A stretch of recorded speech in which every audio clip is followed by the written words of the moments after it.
Mimister's voice. So here's another update to my setup. So here, I have here my voltage meter. It's hooked up to this guy. This is my buck converter.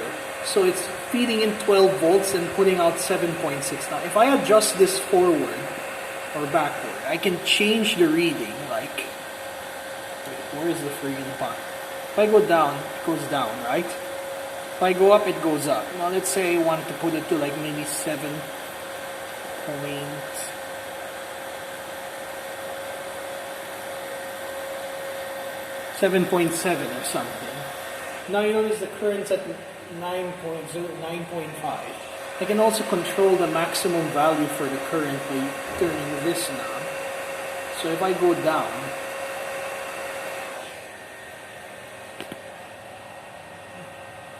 okay, if I go up, I can set it to whatever value I like. Or I'm gonna go maybe to 10. It will get that high. I have to increase the voltage.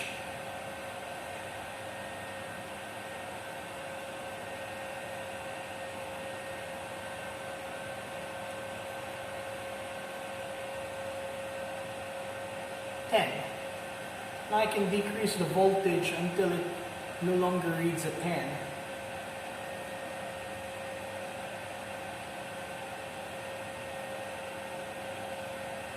Oh, there we go.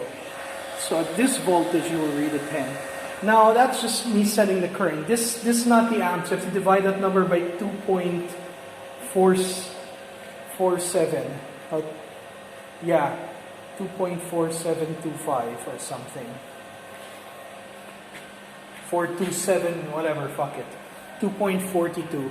And here's the UV reactor. It's fogging up, which means HCl is being generated.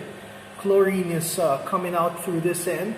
Electrodes are over there. There was a leak, which is why they were green. But that shouldn't really affect anything because it's copper. This is the fluorescent water, which is safeguarding me and everyone else.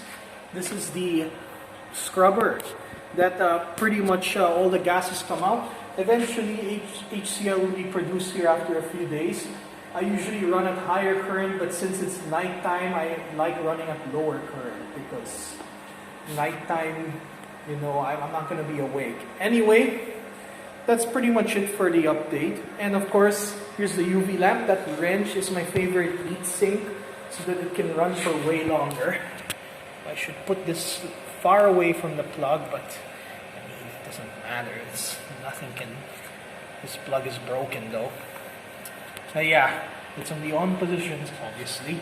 And this thing is reading my current. It's the most ghetto thing you've ever seen, but it will do. Anyway, that's about it.